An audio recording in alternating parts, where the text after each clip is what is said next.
Bonjour, bonjour à toutes et bonjour à tous. Je suis ravie de vous accueillir ce matin pour vous parler de la dermocosmétique doTERRA. Aujourd'hui, ça va être un état des lieux, on va dire. Un état des lieux, je vais vous parler de la physiologie de la peau.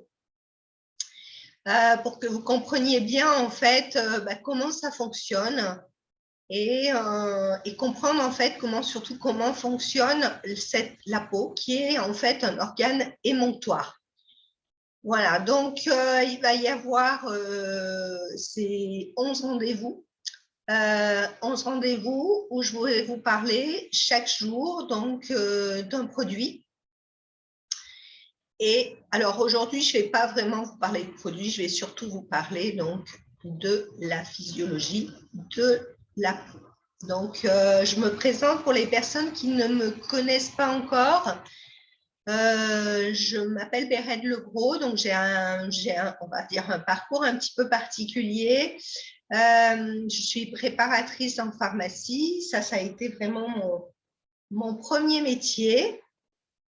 Et la vie, en fait, m'a amené à vivre certaines expériences, comme la maladie. Et je me suis posé d'autres questions, déjà à travers mon métier, parce que je me trouvais impuissante par rapport à certaines maladies de personnes qui venaient à l'officine. Et voilà, je ne comprenais pas, en fait, d'être toujours sur la symptomatique.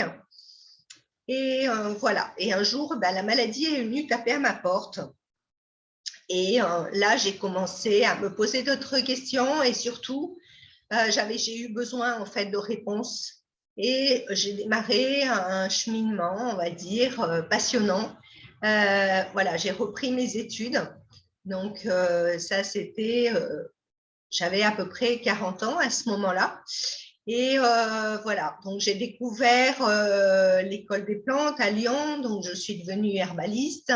Je me suis passionnée par tout ce qui était nutrithérapie, la micronutrition et puis l'aromathérapie, bien entendu, qui est arrivée, et surtout l'aromathérapie énergétique. Voilà, donc je suis au service de la santé, de la vie, on va dire, et du bien-être depuis 35 ans. Et je me reconnecte aujourd'hui, parce que c'est vrai que vous avez plutôt l'habitude de me voir dans des visioconférences où je parle de la santé et du bien-être par les huiles essentielles. Là, c'est un petit peu nouveau peut-être pour vous, voilà, de m'entendre parler de la dermocosmétique, et pourtant, c'est un de mes premiers métiers, puisque j'ai 20 années en pharmacie, donc j'ai pas mal conseillé des produits dermocosmétiques, on va dire plutôt classiques, conventionnels, qu'on trouve dans toutes les pharmacies. Et puis, j'ai eu une expérience très intéressante en parapharmacie, où là, effectivement, je me suis retrouvée avec des professionnels de la peau, des esthéticiennes. J'ai appris aussi à faire des diagnostics de peau et j'ai travaillé avec des grandes marques, des marques de luxe, des marques bio, etc. Vraiment des marques très, très intéressantes à tous les prix. Et surtout, je me suis beaucoup intéressée à leur composition. Parce que j'avais besoin de comprendre en fait au niveau du prix, qu'est-ce qui justifie le prix de certaines cosmétiques et surtout comment elles sont fabriquées, qu'est-ce qu'elles contiennent. Voilà, donc, et croyez-moi, j'ai eu beaucoup de surprises. Voilà, donc,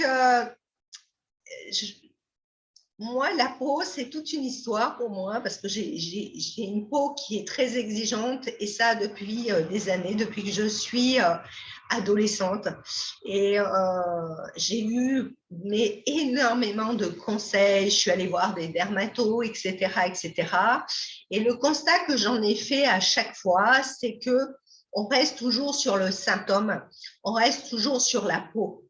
Donc, on va vous donner des produits, on va vous donner tout un tas de choses, mais on oublie complètement que la peau, en fait, c'est un organe émonctoire. Et c'est de ça qu'on va surtout parler aujourd'hui pour que vous compreniez bien, en fait, que vous êtes un tout et qu'il faut arrêter de séparer quand on a un symptôme, que ce soit la peau ou que ce soit toute autre chose. En fait, c'est important d'aller voir un petit peu plus loin et ça, c'est effectivement le travail du naturopathe et de l'herbaliste que je suis. Donc, je me suis beaucoup intéressée par les produits d'Oterra. Déjà, j'ai été très, très surprise. J'ai été interpellée par leur prix, que je trouvais très, très correct par rapport à ce que je connaissais. Quand j'ai commencé à regarder un petit peu leur composition et de voir que doTERRA, en fait, n'utilise absolument pas de pétrochimie, les produits ne sont absolument pas testés donc, sur les animaux. Et là, en fait, doTERRA utilise des produits complètement naturels, comme bien sûr, ils utilisent leurs huiles essentielles qu'ils mettent dans leurs produits. Et ils utilisent aussi d'autres composés, comme des huiles végétales, comme le karité, etc. Et effectivement, j'avais matière de comparaison par rapport aux produits que je connaissais, que j'avais déjà utilisés. Et j'ai été bluffée effectivement par leur composition, la concentration de leurs produits et les prix en fait de ces produits. Donc, déjà, en fait, c'est important de bien comprendre, en fait, parce qu'on en parle très, très peu de ces produits. Moi, je trouve qu'ils ne sont pas suffisamment mis en lumière. C'est un petit peu pour ça aujourd'hui que voilà, je vais faire ces quelques vidéos, parce qu'ils valent vraiment le coup d'être connus. Ces produits, en fait, sont proposés pour un panel important d'hommes, de femmes, mais aussi, ils ont une gamme pour les adolescents. Donc, il y a vraiment une gamme vraiment qui peut servir toute la famille, puisque même aujourd'hui, ils ont même des produits pour bébés. Alors, doTERRA ne finance aucune agence publicitaire et c'est ce qui permet de comprendre un petit peu les prix et la qualité de leurs produits. C'est-à-dire que quand une gamme fait une pub à la télévision, par exemple, ça coûte des millions. Hein, ça, c'est ce qu'il faut savoir. Donc, doTERRA, en fait, ne finance aucune agence publicitaire. Ils préfèrent, en fait, mettre leur argent à payer des bons produits, à payer correctement les gens avec lesquels ils travaillent. Hein. Ça va du petit producteur au conseiller. Et ce qui est important, c'est qu'il n'y a pas du tout de placement boursier chez doTERRA. Donc, ce qui ouvrirait aussi le champ à des financiers. Vous le savez, hein, comment ça se passe au niveau de la bourse. Mais du coup, si des financiers rentrent chez doTERRA, les responsables doTERRA n'auront pas leur mot à dire sur les produits qu'ils font. Et souvent, la qualité voilà, peut laisser un petit peu risque de ne pas forcément être très top. Voilà. Donc, doTERRA préfère s'engager sur le développement durable, hein, rester avec les agriculteurs, les producteurs d'huile essentielle, donc avec lesquels ils travaillent en partenariat. J'insiste à chaque fois dessus parce que je trouve que ça, c'est vraiment très important. Il y a dans certains pays des gens qui sont très malheureux et qui sont énormément en souffrance parce qu'ils ne mangent pas leur faim, parce que leur famille n'est pas à l'abri, parce qu'il y a beaucoup de trafic. Voilà. Et ça, c'est vraiment important de savoir que quand vous utilisez les produits doTERRA, vous contribuez aussi à lutter en fait contre tout ça. Voilà, donc je vais vous proposer 11 rendez-vous. Donc, ça va commencer, bon, ça commence aujourd'hui, bien sûr, mais sur les produits, ça va commencer à partir de demain, à partir donc du jour des amoureux, le jour des amoureux de la vie. Donc voilà, on va commencer par le démaquillage avec donc les produits lérage, gommage et masque le deuxième jour. Le troisième jour, je vous parlerai du sérum hydratant. Le quatrième jour, le sérum anti-âge. Le cinquième jour, la crème hydratante.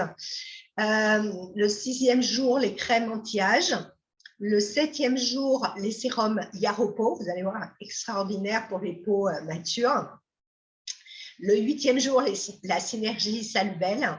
Le neuvième jour, le baume spa et le fluide hydratant. Et le 11e jour, on sera sur la gamme HD Clear, qui est la gamme pour les peaux à imperfection. Alors, la gamme chez doTERRA, la dermocosmétique s'étend, enfin, est un peu plus importante.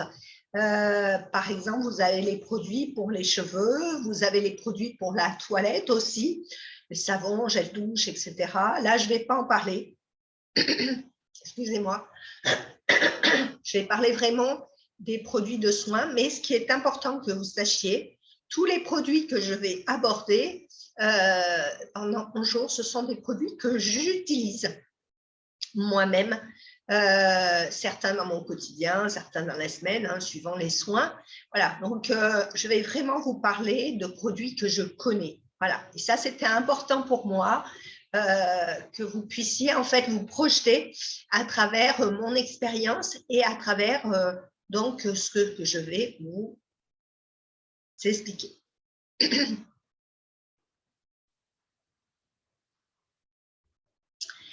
Voilà, donc c'est important de bien comprendre que la peau, c'est un organe multifonction qui a des exigences. En fait, la peau, c'est ce qu'on appelle un organe émonctoire. Excusez-moi, j'ai un chat dans la gorge. Et ah, j'espère que ça ne fait pas trop de bruit dans le... Voilà, ça c'est les restes du petit virus que j'ai attrapé il y a quelques semaines. Voilà, donc notre peau couvre une surface d'environ 2 mètres carrés, hein, suivant notre taille.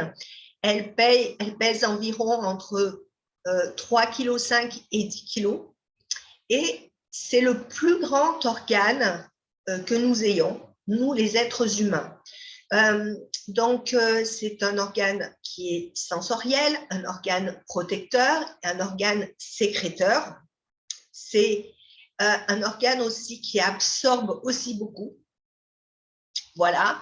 Donc, sensoriel, eh ben, très sensible au froid, à la chaleur, au toucher ou encore à la douleur. Hein. La peau est douée d'une grande sensibilité de par les récepteurs sensibles qui donnent naissance aux fibres nerveuses qui elles-mêmes constituent les nerfs sensitifs, hein, qui se trouvent au niveau de la peau. La peau, c'est une peau qui nous protège, hein, de tout ce qui est influence externe, tels que les germes, les lésions mécaniques ou les rayonnements UV. Grâce à certaines substances, hein, que nous avons au niveau de la peau, mais aussi grâce aux poils. Hein. Parce que les poils, nous les femmes, on a tendance à vouloir les enlever, mais ils ont aussi une fonction et ils protègent la peau et ils protègent aussi les orifices donc, de nos muqueuses. Voilà, donc ils protègent beaucoup en fait de la poussière, voilà, le poil du nez, hein, on voit que des fois souvent, voilà, quand on se nettoie le nez, tout ça en fait c'est dû à toute la pollution en fait extérieure, hein, la poussière, etc. Alors effectivement, suivant si on vit à la campagne ou si on vit en ville, la pollution va être un petit peu différente, même si aujourd'hui à la campagne, on n'est pas forcément protégé de la pollution. Voilà, la peau est aussi un organe sécréteur, hein, c'est un réservoir à nutriments et à eau.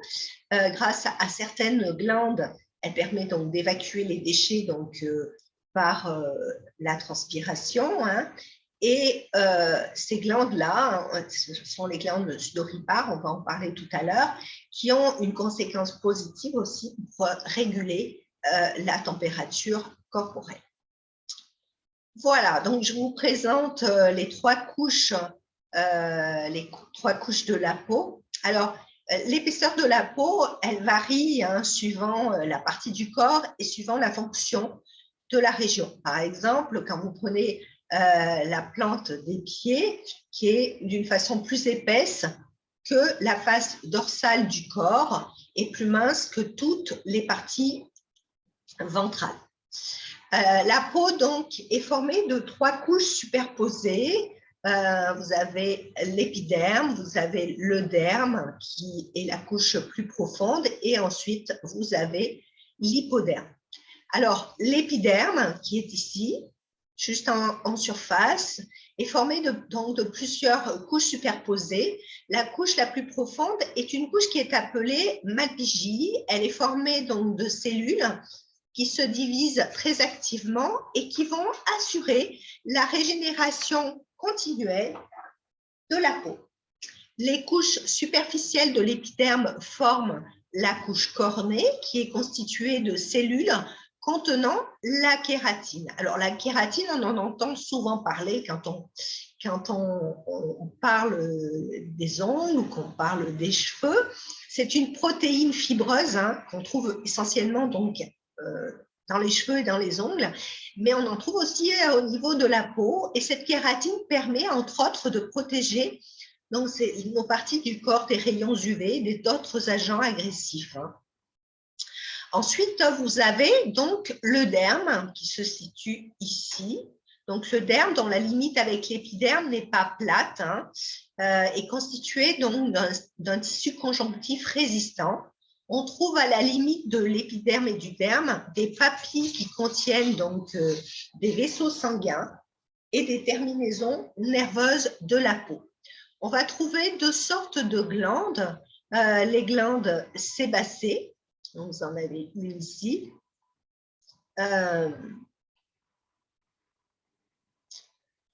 Donc, cette glande sébacée qui empêche, grâce au sébum, le dessèchement de la peau. Et vous avez les glandes sudoripares qui sont ici, donc qui sécrètent la sueur et qui vont permettre au corps de réguler sa sortie des toxines et sa température. Une autre protéine qui est très importante et qu'on entend beaucoup parler quand on parle du vieillissement cutané, c'est le collagène. Donc, le collagène, lui, est responsable donc, de la structure du derme. Ce collagène soutient également les muscles, les os, mais aussi soutient la structure des artères, des vaisseaux sanguins qui transportent le sang de notre cœur au reste du corps. Et ensuite, donc, vous avez l'hypoderme. Donc, l'hypoderme, c'est un tissu conjonctif qui est très vascularisé. Et c'est dans cette partie que sont contenues donc, les cellules adipeuses, les cellules grasses.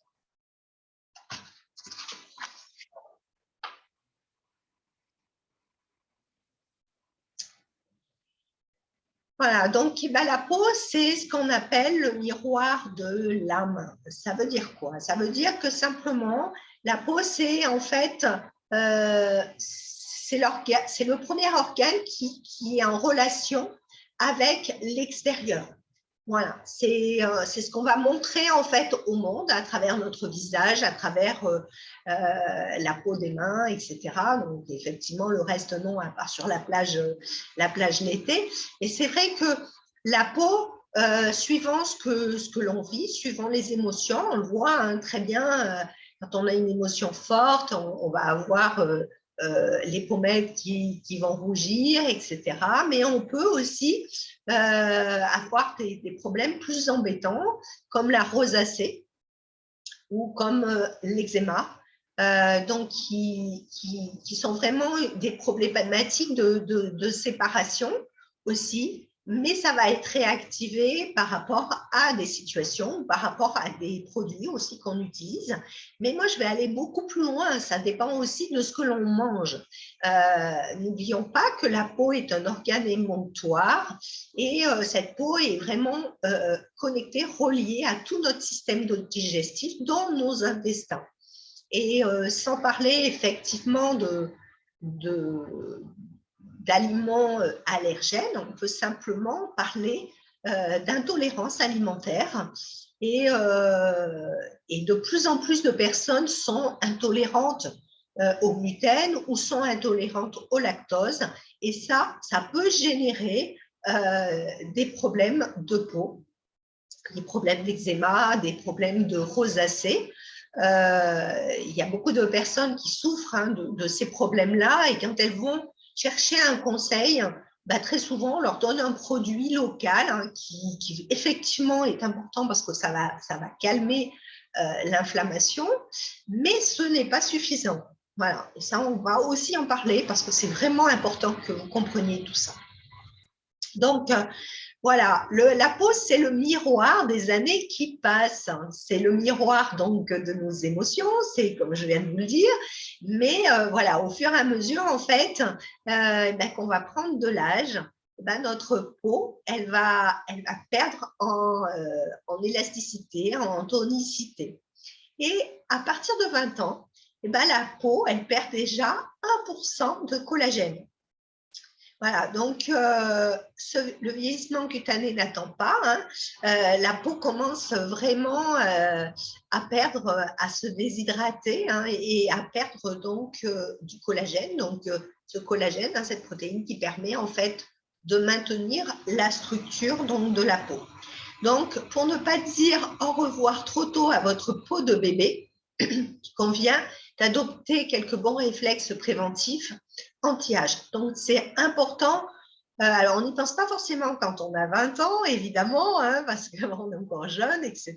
Mais c'est important de commencer à apprendre les bons réflexes, à se démaquiller, à se nettoyer sa peau tous les jours avec des produits adaptés, même si vous ne vous maquillez pas. Voilà, ces soins permettent de retirer la pollution, les impuretés, les toxines et les cellules mortes. Donc, ce sont des ennemis, tout ça, qui accélèrent le vieillissement donc, de la peau, même à 20 ans. Donc, hydrater sa peau pour la garder souple et rebondie, c'est le meilleur réflexe soin et le meilleur réflexe anti-âge pour garder une peau pulpeuse et éviter les rides de déshydratation qui vont, on va dire, accélérer le processus de vieillissement. Donc, c'est aussi très important, alors je pense aux gourmandes, de freiner donc la consommation de soda, de café et de sucre. Et puis, si à 20 ans, vous fumez, je vous invite à commencer peut-être à limiter la cigarette, voire à l'arrêter, parce que vraiment, le tabac, c'est vraiment l'ennemi de la peau et ça va vraiment accélérer le vieillissement cutané et surtout, ça ternit le teint en plus. Alors, à 30 ans, ça y est, les cellules cutanées se renouvellent moins vite. À 30 ans, c'est l'âge du grand tournant. Les cellules de la peau se régénèrent plus lentement et la peau produit toujours moins donc, de collagène. La conséquence, c'est qu'elle commence à perdre son élasticité et son éclat, que des petites rides superficielles peuvent commencer à se former. Donc, il y a la ride du lion qui se situe donc entre les sourcils, la ride de la patte doigt au niveau des yeux et le sillon nasogénien qui se situe donc de chaque côté du nez, de chaque côté de la bouche, à la base du nez. Alors, c'est important à partir de 30 ans, vraiment, si on ne l'a pas déjà mis en place, d'avoir une routine et de vraiment commencer à utiliser des soins anti-âge. C'est vrai qu'à 20 ans, on va être plus sur l'hydratation, parce qu'une peau bien hydratée, et ben, c'est une peau qui vieillit moins vite. Mais à 30 ans, on va commencer vraiment à utiliser une crème de jour pour combattre les premières rides. Bien sûr, on va toujours continuer à se démaquiller, à nettoyer sa peau, surtout chaque soir. Ça, c'est très important. Et à 30 ans, on va commencer à investir dans un sérum éclat qui nous sauvera les matins où les nuits ont été un petit peu courtes. Et oui, à 30 ans, hein, on vit à 100 à l'heure et c'est important de commencer même à utiliser un soin contour des yeux, puisque ce que je vous disais par rapport à ces fameuses rides de pas de doigts, hein, pour éviter qu'elles s'installent trop vite. Donc, les rides, en fait, elles vont être activées effectivement par rapport à ce que l'on vit, hein, par rapport à nos émotions, par rapport à ce que l'on mange. Mais en fait, une ride, c'est une crispation musculaire aussi. Hein. Donc, effectivement, le fait de sourire, mais aussi le fait d'être crispé parce qu'on est stressé, parce qu'on n'est pas bien, parce qu'on vit des choses très douloureuses dans notre vie. Et ben, ceci, ça va accélérer donc le processus des rides.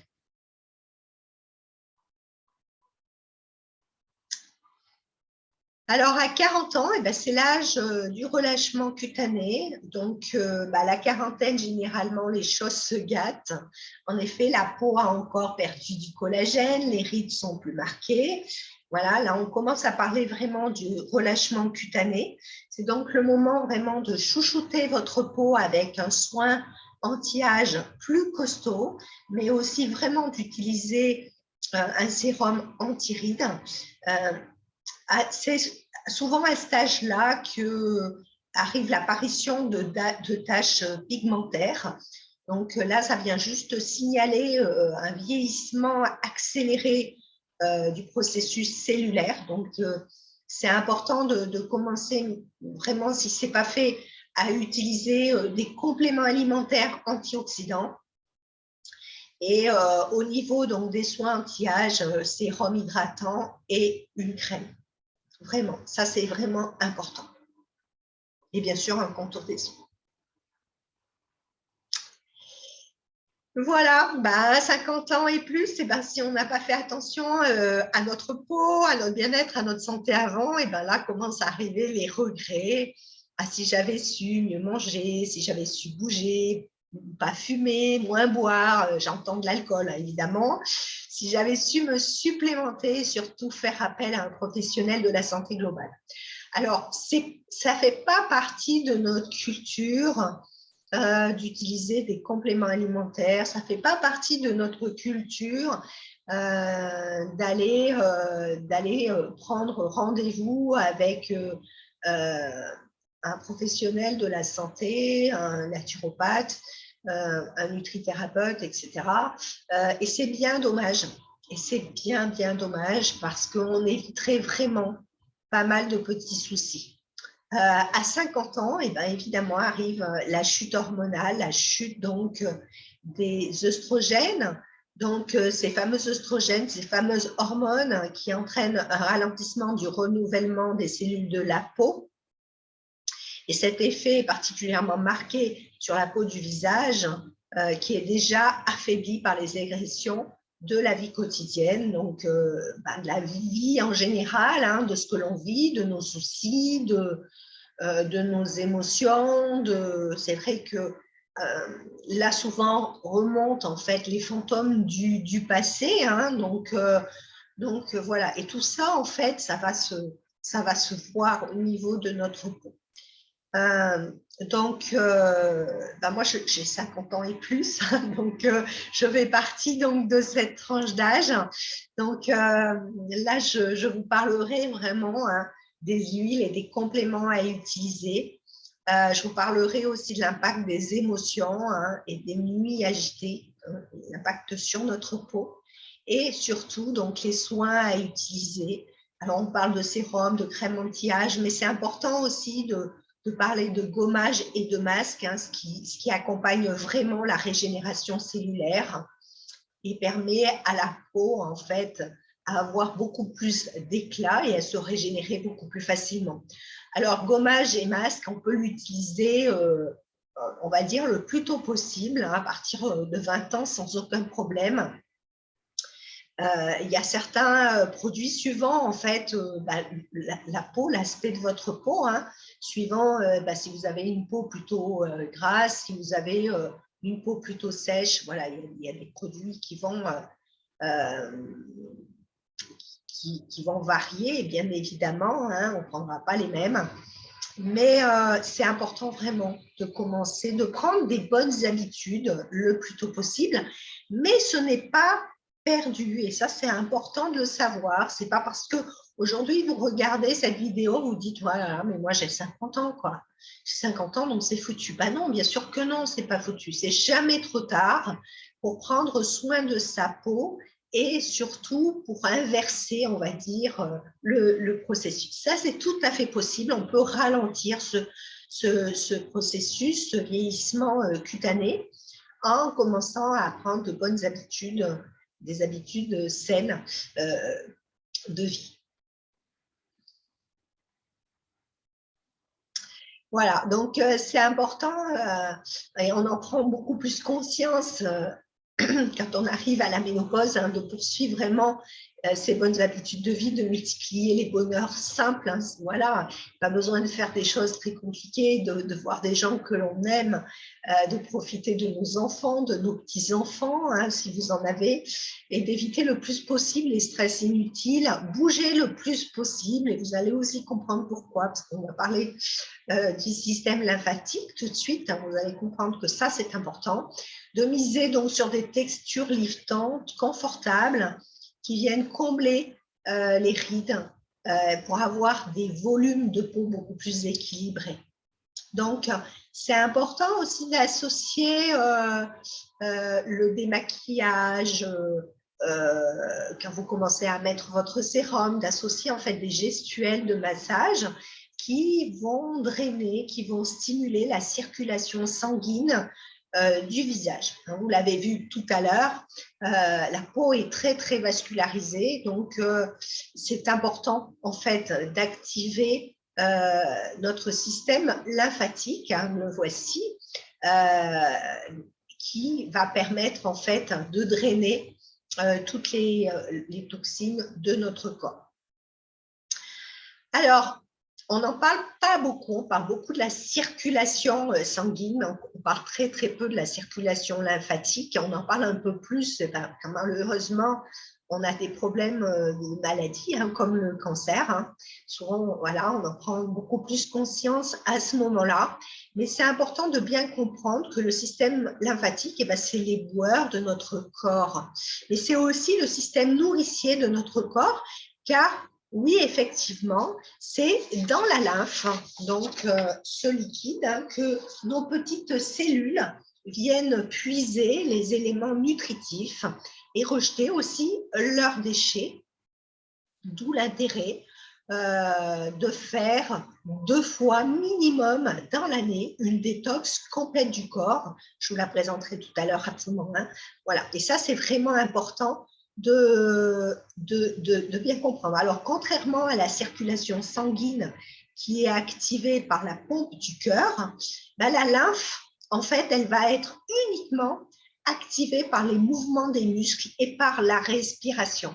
Donc, d'où l'importance, et ça, c'est très, très important, de bouger sans faire un sport, voilà, il n'y a pas besoin de faire un sport très, très violent. Il suffit de faire la marche rapide régulièrement tous les jours. Donc, si vous n'êtes pas habitué, vous allez y aller progressivement. Mais c'est important de marcher au minimum entre 30 et 40 minutes tous les jours en faisant en fait des accélérations pour monter un petit peu votre système cardiovasculaire.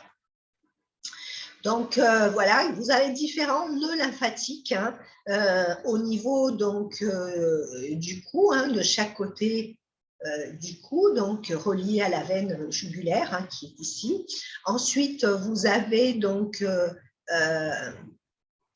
des ganglions lymphatiques sous la clavicule, ici, au niveau sous les aisselles aussi. Voilà. Donc, c'est important voilà, de les activer de temps en temps et aussi au niveau de l'aine. Voilà. Donc, tout ça, en fait, si vous ne bougez pas, si vous ne faites pas de détox régulière, eh ben, tout notre système lymphatique, en fait, s'encrasse.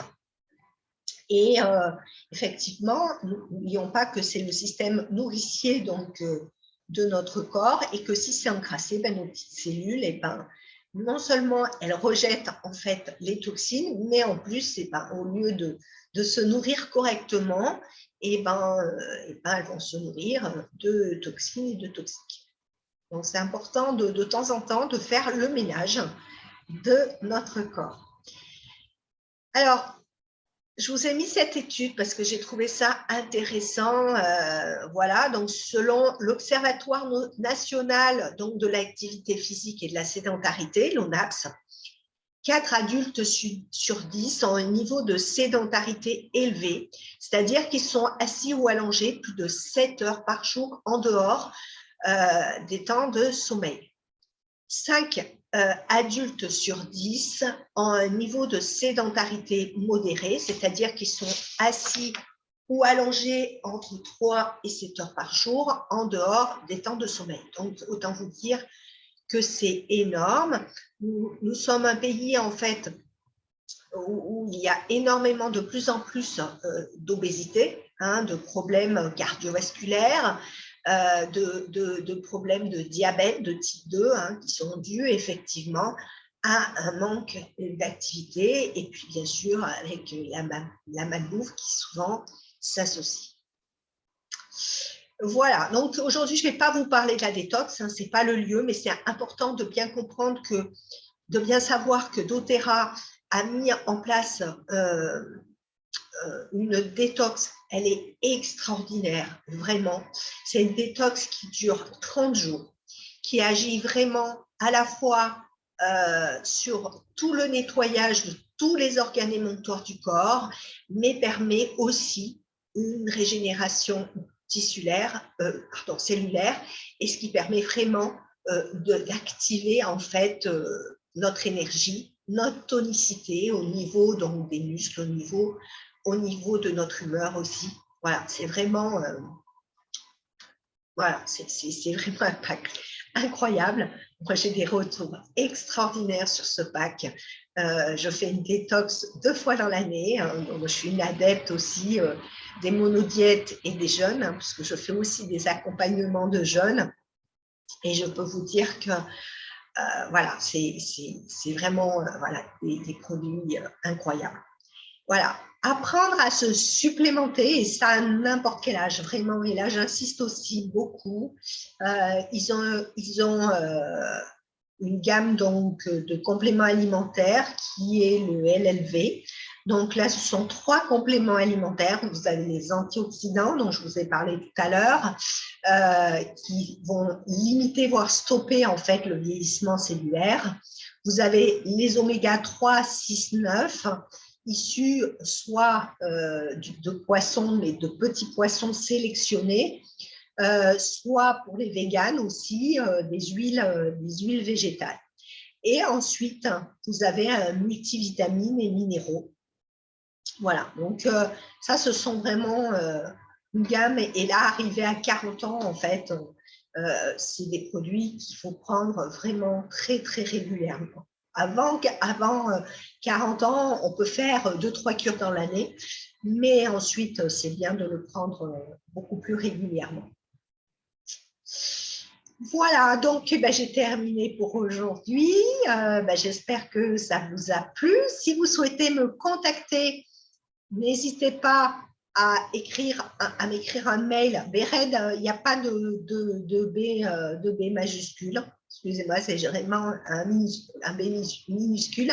Donc, c'est bered.herbaliste@gmail.com. N'hésitez pas à m'indiquer vos noms, prénoms, numéro de téléphone et vos heures de dispo donc, dans la semaine. Je serai vraiment ravie de vous accompagner. Si vous avez déjà un conseiller d'Opéra, ben, n'hésitez pas à le ou à la contacter. Et pour avoir un suivi, voilà, c'est important, si vous utilisez déjà ces produits, de les utiliser vraiment comme il faut. Moi, en tout cas, je vous retrouve, hop là. Voilà, en tout cas, moi, je vous retrouve demain. Ça sera à 13h30. Je vais juste regarder si j'ai quelques questions. Donc, je vais arrêter